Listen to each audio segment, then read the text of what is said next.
2024 წლის სახელმწიფო დეპარტამენტის ანგარიშზე, სადაც ასახულია სადაც საუბარია ყველა იმ ძალადობის ფაქტზე, რასაც ადგილი ჰქონდა აქციების დროს და არა მხოლოდ და ამასთან დაკავშირებით შეფასება. ჩვენ ნახეთ ძალიან მნიშვნელოვანი სახელმწიფო დეპარტამენტის ანგარიში. ტრამპის ადმინისტრაციის დროს ეს არის პირველი ანგარიში, სადაც უკიდურესად კრიტიკული გზავნილებია ქართული ოცნების მიმართ, საუბარია ძალადობაზე, საუბარია მედიის მიმართ განხორციელებულ უპრეცედენტო ზეწოლაზე, რაც ჩემი აზრით პირდაპირ აჩქარებს მეგობარი აქტის მიღების პროცესს. ეს კიდევ ერთხელ ადასტურებს, რომ ქართულ ოცნებას არც დონალდ ტრამპის ადმინისტრაციასთან არ აქვს არავითარი შანსი რაიმე სახით ვითარების ნორმალიზების ან ლეგიტიმაციის მიღების. აქედან გამომდინარე, ჩვენ დარწმუნებული ვართ, რომ შემოდგომის დასაწყისშივე მოხდება მეგობარი აქტის მიღება, რომელიც აქტიურად შეუწყობს ხელს ქართულ საზოგადოებას და ამავე დროს ძალიან დიდ დარტყმას მიაყენებს ქართული ოცნების რუსულ რეჟიმს. და მეორე შეკითხვა რაც არის ვიზა ლიბერალიზაციასთან დაკავშირებით, ეს ფორმულას კითხვა, პირველი კითხვა იყო პირველი ფორმულას ერთობლივი კითხვა, მეორე არის 20 დღეზე ნაკლები დარჩა იმ დედლაინამდე, რაც ევროკავშირმა დაგვისახელა კონკრეტული ვალდებულების შესრულებისთვის, როგორ ფიქრობთ, რაიმე ნაბიჯ გადადგმას აპირებს თუ არა ქართული ოცნება და როდესაც ის განლევს ქართული ოცნება გადადგამს თუ არა რაიმე სახის ნაბიჯებს უვიზო მიმოსვლის შეჩერების თავიდან ასაცილებლად. ჩემი ღრმა რწმენით და არა მხოლოდ ჩემი, არამედ ჩვენი პოლიტიკური ორგანიზაციის აზრით, ქართული ოცნება ყველაფერს აკეთებს მათ შორის ვიზა ლიბერალიზაციის შეჩერებისთვის, უბრალოდ მათ ეს პროპაგანდისტული ომი წააგეს, ისინი ვერაფრით ვერ ახერხებენ, რომ ეს რაიმე ფორმით დააბრალონ ან ქართულ ხალხს, ან ჩვენ უცხოელ პარტნიორებს, ან ოპოზიციას, ყველას კარგად აქვს გააზრებული, რომ სწორედ ბიძინა ივანიშვილი ასანქცირებს 4 მილიონ ქართველს, აქედან გამომდინარე, ძალიან მძიმე მდგომარეობაში აღმოჩნდა როგორც თავად ქართული ოცნება, ისე მისი პროპაგანდისტული საშუალებები. სამწუხაროდ დარწმუნებული ვართ, რომ არც ერთ იმ იურიდიულ თუ პოლიტიკურ ვალდებულებას, რომელიც ქართულ ოცნებას აქვს ევროკავშირთან არა როგორც დამოუკიდებლად პოლიტიკურ პარტიას, არამედ როგორც ხელისუფლების მიმტაცებელს, ის არ შეასრულებს. აქედან გამომდინარე, გვაქვს მოლოდინი, რომ ის ორგანიზაცია, რომელიც მიზანმიმართულად ანგრევს საქართველოს ევროატლანტიკური ინტეგრაციის პროცესს, არც ამ დარჩენილი დღეების განმავლობაში არ შეასრულებს არც ერთ იმ ვალდებულებას, რომელიც პირველ რიგში ემსახურება ქართველი ხალხის ინტერესების დაცვას, მაგრამ ქართული ოცნება შორს არის ამ ინტერესების გატარებისგან, შესაბამისად არავითარი მოლოდინი არ გვაქვს, რომ თუნდაც ერთი ვალდებულება მათი მხრიდან იქნება შესრულებული. ეს გავაკეთე. რადიო თავისუფლების ჟურნალისტის იუზვიერთის ინფორმაციით, ბრიუსელში შეჩერებას ოფიციალური მუშაობს. მათ შორის საგამჭო კანონზე დაელოდეთ პროპაგანდისტი რამე კანონის გაუქმების მოთხოვნაზე, აი თქვენ ეს ზოგადად რა კავშირშია ვიზა ლიბერალიზაციის საკითხთან, ეს კონკრეტული კანონები, აი როგორ აფასებთ ამ დაკვეთას? მე ზოგადად მაქვს ის რწმენა, რომ 26 ოქტომბერს ამ ქვეყანაში არჩევნები რომ არ გაყალბებულიყო და ქვეყანას გაეგზელებინა ევროპისკენ სრულფასოვანი სვლა დაჩქარებული წესით, საერთოდ არ დადგებოდა დღის წესრიგში, მათ შორის ეს მოთხოვნები, ხო? ყველაფერი დაიწყო იმით, რომ ივანიშვილმა 26 ოქტომბერს მიიტაცა ხელისუფლება და 28 ნოემბრის შემდეგ რუსთაველის გამზირზე მოაწყო სასაკლაო. აქედან გამომდინარე არსებობს პოლიტიკური ვალდებულებები, როგორც არის პოლიტპატიმრების თავისუფლება, სამართლიანი არჩევნები, ახლა შეუძლებელი არ გავიხსენოთ ევროპარლამენტის განცხადება, რომლის მიხედვითაც ქართული ოცნება სანამ არ ჩაატარებს სამართლიან არჩევნებს, მის ხელისუფლება არ არის ლეგიტიმურად ცნობილი ევროპული სახელმწიფოების მხრიდან. ეს პოლიტიკური ვალდებულებები არ არის შესრულებული და არც შესრულდება ჩემი ღრმა რწმენით ივანიშვილის პირობებში, ისევე როგორც ის იურიდიული ვალდებულებები, რომელიც ვიზა ლიბერალიზაციას თან ახლავს. ადამიანის უფლებების დაცვა არის ერთ-ერთი მნიშვნელოვანი მათგანი, აქ მოიაზრება როგორც პოლიტპატიმრების თავისუფლება, ისე როგორც რელიგიური, ეთნიკური თუ სხვადასხვა უმცირესობების უფლებების დაცვა. და ქართული ოცნება ტრადიციების დამცველად რო არ გამოდგება, ესეც არის ფაქტობრივი მოცემულობა ჩემთვის, ხელისუფლება, რომელიც 24 საათის განმავლობაში საუბრობს ტრადიციული ღირებულებების დაცვაზე და ამავე დროს არის გელათის გრეველი, ჯვრის მონასტრის დამტბორავი და სვეტიცხოვლისთვის შეურაცხყოფის მიმყენებელი და დამხურავი ხა აი ხელისუფლებისგან ჩვენ არავითარი ტრადიციების დაცვაზე არ მივიღებთ რაიმე სახის შენიშვნას. კონკრეტულ კანონებს ვიგებთ, მაგალითად LGBT პროპაგანდის კანონი, მაგალითად გამჭვირვალეობის კანონი და შუაში რატომ არის ნახვედრაში ვიზა ლიბერალიზაციის საკითხი და ამასთან ერთად რამდენად მისაღებია თქვენთვის ვიზა ლიბერალიზაციის აი სადამსჯელოდ ქართული ხალხის წინააღმდეგ გამოსვლა. ქართული ხალხის წინააღმდეგ ამ ყველაფერს იყენებს თავად ბიძინა ივანიშვილი, ეს არის შანტაჟის ფორმა, ის აშანტაჟებს 4 მილიონ ქართველს, რომ აი ამას არ შევასრულებ, იმას არ შევასრულებ, ეს არის ჩემი პოზიცია. აი ამას თამაშობს ქართული ოცნება, ის აშანტაჟებს ევროპას, ის აშანტაჟებს შუა დერეფნის პროექტით, ის აშანტაჟებს ოპტიკურ ბოჭკოვანი კაბელით, ის აშანტაჟებს რეგიონში გავლენით. ბიძინა ივანიშვილი ეწევა ევროპის შანტაჟს. თორე ჩვენ ევროპელ პარტნიორებს რომ არ ენახათ ქართული ხალხის დამოკიდებულება ევროპული მისწრაფების მიმართ, შეიძლება რუსული კანონების მიღების დროსაც შეეჩერებინათ ეს საკითხი, მაგრამ არსებობს კონკრეტული თამაშის წესები, როგორც პოლიტიკური, ისე იურიდიული.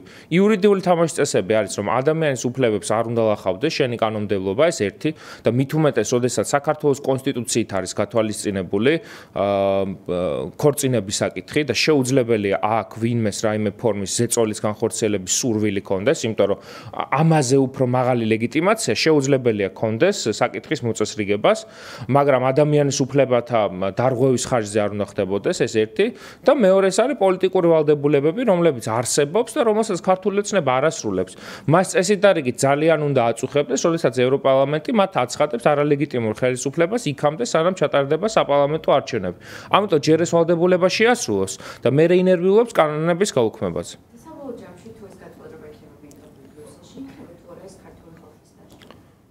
ჩემი აზრით ეს იქნება ძალიან სამწუხარო მოვლენა და ტრაგიკული მოვლენა, იმიტომ რომ ეს არ არის მხოლოდ და მხოლოდ უვიზო მიმოსვლის საკითხი, ეს არის ცივილიზაციური საკითხი. აღმოჩნდება, რომ 26 ოქტომბერს მიტაცებული ხელისუფლების გამო ქართველი ხალხი აღმოჩნდებით ივანიშვილის ხელისუფლების მიერ დასანქცირებული, იმიტომ რომ სწორედ ივანიშვილის ხელისუფლება არის მთავარი მოტივატორი, რის გამოც უწევს ევროპას ამ ნაბიჯის გადადგმა. ჩვენ ყველაფერს გავაკეთებთ იმისთვის, რომ ამერიკის შეერთებულმა შტატებმა, ევროკავშირმა და დიდმა ბრიტანეთმა დაუწესოს კონკრეტულ ქართული ოცნების წარმომადგენლებს ეს სანქციები, მაგრამ თუ ევროპელ ბიუროკრატებს და ევროპელ ლიდერებს აქვთ განცდა, რომ ამ ქვეყანაში პუტინის მოკავშირე მართავს ყველაფერს და ხელისუფლება არის მიტაცებული სამართლებრივი სახელმწიფოს პრინციპები არ არის დაცული და ასე შემდეგ, რა თქმა უნდა, სამწუხაროდ მივალთ იმ მოვლენამდე, რასაც უვიზო მიმოსვლის შეჩერება ქვია და ამაზე პასუხისმგებლობა 100%-ით დაეკისრება ბიძინა ივანიშვილს და მის დამქაშებს. ამ გადაწყვეტილების მისაღებად აუცილებელი არის ევროკავშირის ქვეყნების კვალიფიციური უმრავლესობა. თანხმობა და ისე ამბობს, რომ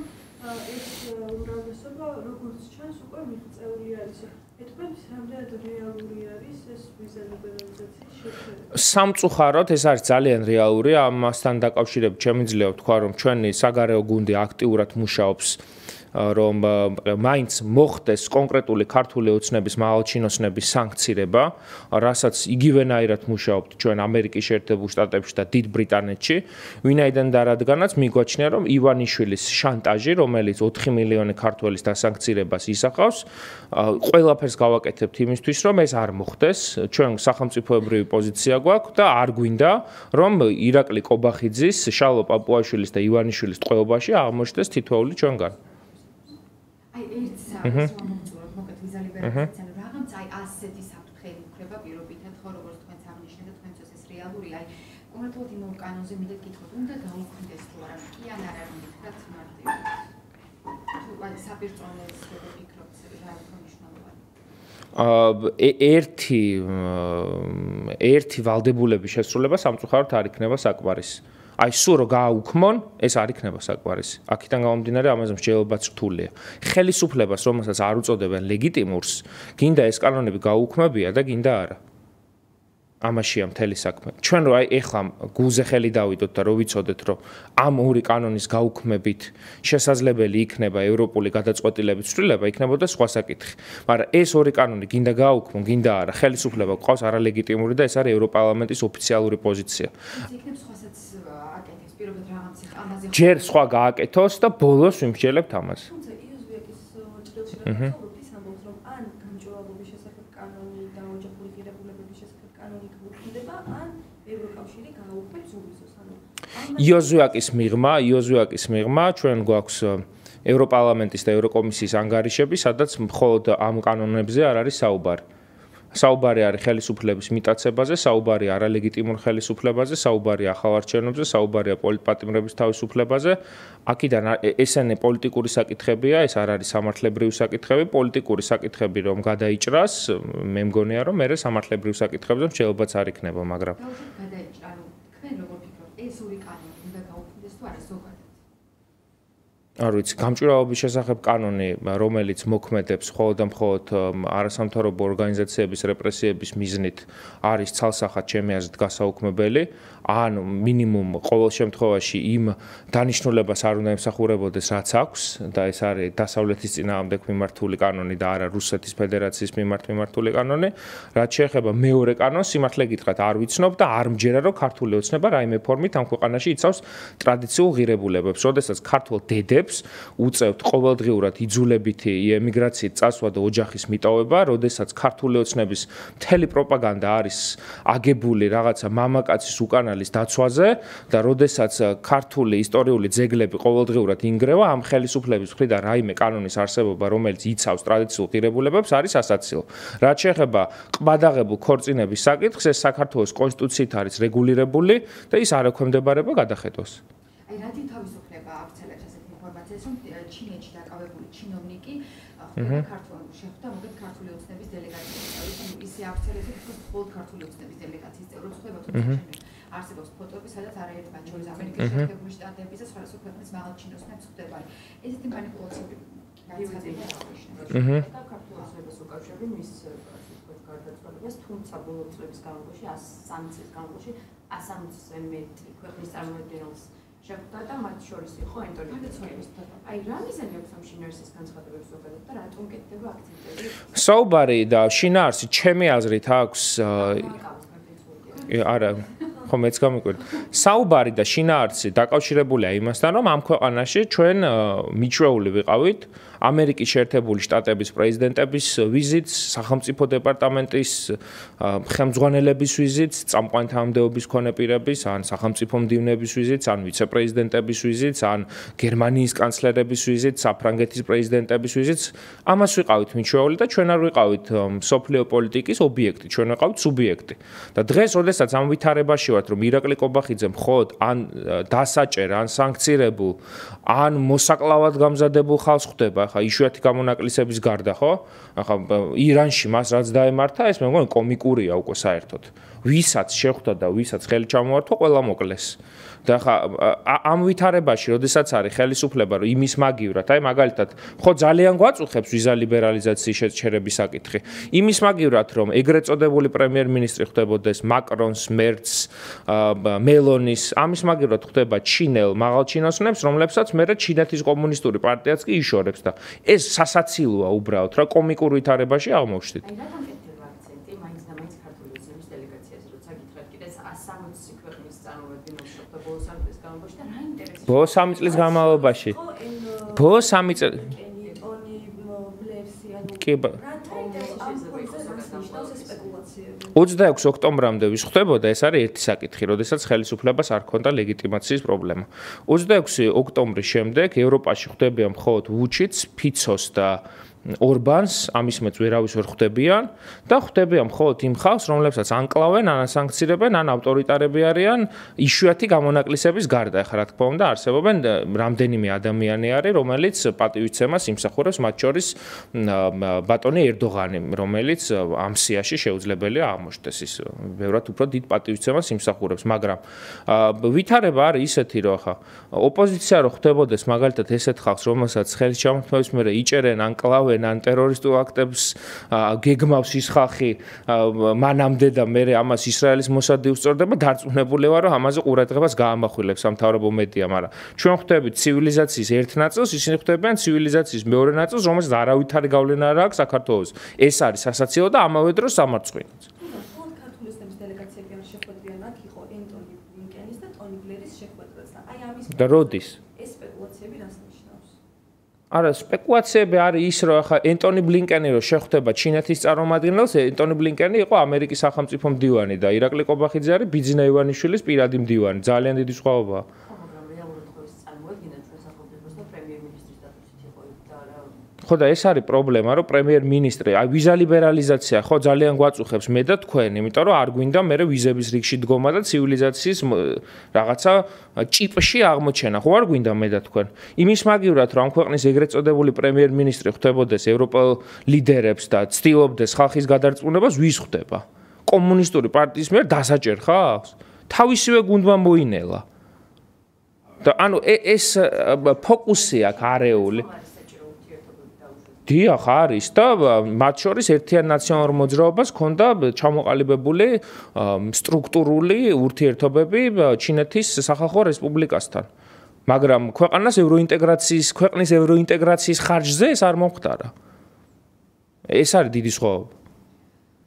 კარგი, ჩვენი ინფორმაციით, რუსთავის ინფორმაციით, 12 აგვისტოს პარტია რეალურ საქართველოსთვის თავმჯდომარე ერკი კუპორაძე და კახარია საქართველოს ლიდერი ბედიას ჩინევა გამგზავრნენ ბერლინში, რადგან შეხვდნენ გიორგი კახარიას.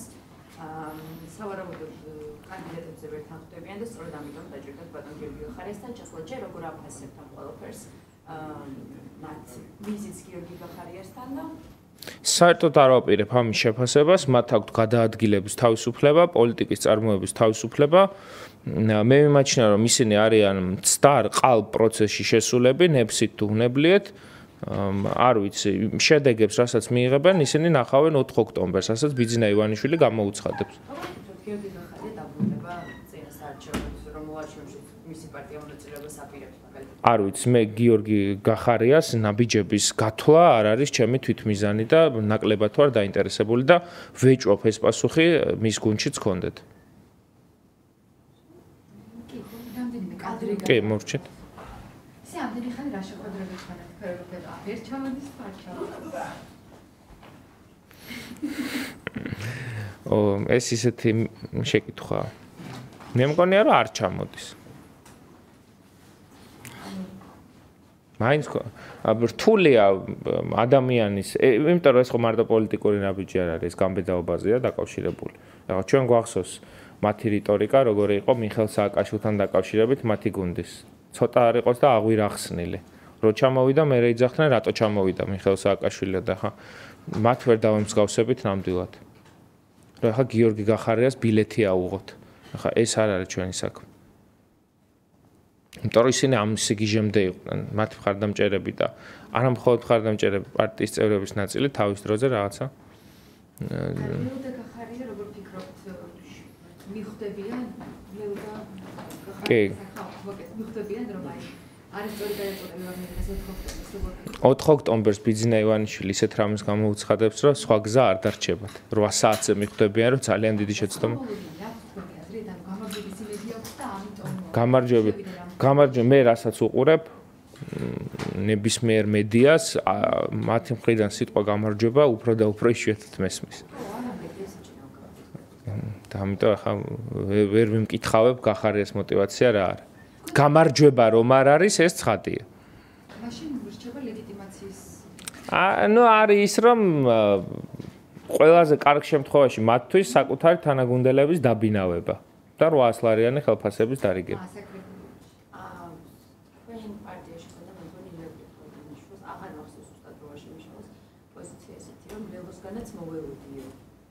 რომ ამორჩევში მეიღებდნენ მონაწილეობას. პირად საუბრებში ისე საუბრობდნენ ჩვენთან. მე ლელოსთან დაკავშირებით, ეს შიდა პარტიული საკითხია, მათ რაც აწუხებდათ და ქონდათ, მაგრამ რამდენიმე თვის წინ სანამ დეკლარირება მოხდებოდა ამ პოზიციის, ორივე სახის აზრს ვისმენდი ლელოს ლიდერებისგან და წარმომადგენლებისგან. იმ ადამიანებისგან, რომლებმაც ფაქტობრივად დატოვეს ლელო და ქმნიდნენ ლელოს დღის წესრიგს. ეს რიგითი ადამიანები არ იყვნენ, ვინც ეხლა მხოლოდ ფორმალურად რომლებმაც მხოლოდ ფორმალურად დაიტოვეს თავიმე მესმის რატომაც, იმიტომ რომ ხა ციხეში არიან მათი ლიდერები და ხა დესტრუქციით არ წავიდნენ პარტიიდან, მაგრამ ისინი საკმაოდ გავლენიანი ადამიანები იყვნენ და სამწუხაროა რომ მათმა აზრმა ვერ დაჯაბნა მეორე აზრი.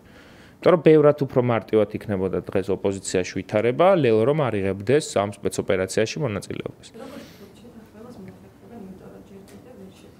წარმოდგენა არ მაქვს. მე წარმოდგენა არ მაქვს ამასთან დაკავშირებით პოზიციას ალბათ ისინი გაგაცნობენ, მაგრამ მე ესეთი არაფერი არ გამიგეს საარჩევნო კამპანიას თუ ატარებ და ეს არის 13 აგვისტო. ძალიან დაგვიანებულია უკვე. მაგრამ რა საარჩევნო კამპანია უნდა ჩაატარონ, ეგეც არ ვიცი. მე ამ საკითხის განხილვაში არ შევალ, იმიტომ რომ ეს არის რუსული სპეცოპერაცია, ვინც არ უნდა დააყენონ, არავითარი აზრი არ აქვს, ივანიშვილს რაც უნდა იმას დაწერს და ამავე დროს გარდა იმისა, რომ ბიძინა ივანიშვილის ნებაზე მოხდება შემაჯამებელი ოქმის გამოქვეყნება, როდესაც შენივე ამომრჩევლის, პარტიის ამომრჩევლის უმრავლესობა არ უჭერს შენ გადაწყვეტილებას მხარს, თავი რო დავანებოთ პროდასავლური ოპოზიციის დანარჩენ ნაწილს, ეს უკვე არის იმის მანიშნებელი, რომ წარუმატებლად დასრულდება ეს პროცესი მათთვის.